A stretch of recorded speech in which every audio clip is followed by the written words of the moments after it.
लहानांपासून मोठ्यांनाही आवडणारा भरपूर भाज्या घातलेला पौष्टिक हलका फुलका नाश्ता.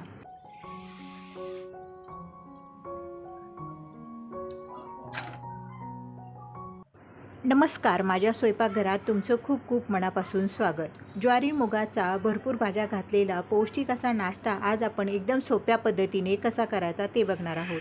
भांड्यामध्ये अर्धी वाटी ज्वारी घेतली, त्याच वाटीने अर्धी वाटी हिरवे मूग घेतले, यामध्ये पाणी घातलं. ज्वारी आणि मूग 2 वेळा पाण्याने आपण चांगले धुवून घेऊया. यामध्ये माती कचरा असेल तर 2-3 वेळा धुतल्यामुळे निघून जाईल.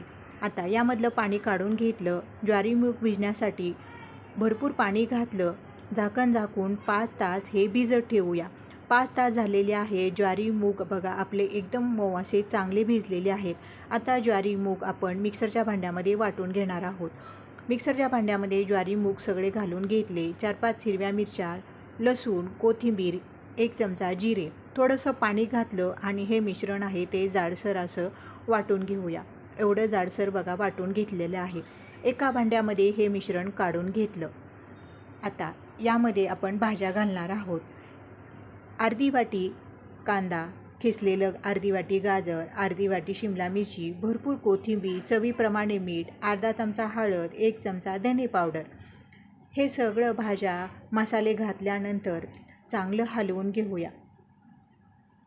तुम्हाला जास्त मिश्रण घट्ट वाटत असेल तर तुम्ही 2 चमचे यामध्ये पाणी घालून घेऊ शकता. पण बघा एवढं असं मिश्रण मी घट्ट ठेवलेलं आहे. अर्धा चमचा खाण्याचा सोडा घातला. सोडा घातल्यावर परत हे मिश्रण चांगलं असं हलवून घेतलं.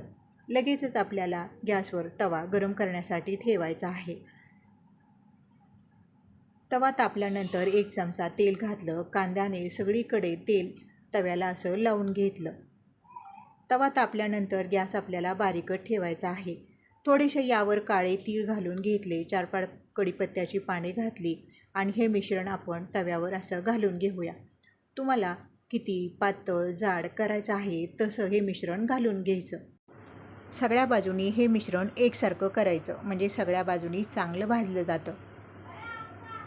आता यावरून आपण काळे तीळ घालूया आणि 4-5 कढीपत्त्याची पाने. 2 मिनटं ताट झाकून खालच्या बाजूनी चांगला भाजून घेऊया. उलटाण्याने असा मोकळा करून घ्यायचा आणि उलटवून घ्यायचा. आता खालच्या बाजूनी पण चांगला खरपूस असा भाजून घेऊया. तव्यामध्ये फिरवून फिरवून भाजला ना सगळ्या बाजूनी खरपूस असा भाजला जातो. बघा दोन्ही बाजूनी खरपूस असा भाजलेला आहे. काढून घेऊया आणि राहिलेले पण असेच करून घेऊया. गरम गरम असताना कापून घेऊया. याचे 4 भाग करून घेऊया. तुम्ही असाच खाल्ला तरी भारी लागतो किंवा सॉस बरोबरही खा. ज्वारी मुगापासून भरपूर भाज्या घातलेला पौष्टिक हलका फुलका नाश्ता आपला तयार झालेला आहे. रोज रोज पोहे उपीट खाऊन कंटाळा येतो. मग असा जरा वेगळ्या पद्धतीने भरपूर भाज्या घातलेला पौष्टिक हलका फुलका नाश्ता केला ना लहानांपासून मोठ्यांपर्यंत सगळ्यांना आवडतो.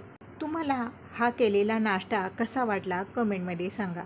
व्हिडिओ पाहिल्याबद्दल तुमचे मनापासून आभार. भेटूया पुढील व्हिडिओमध्ये.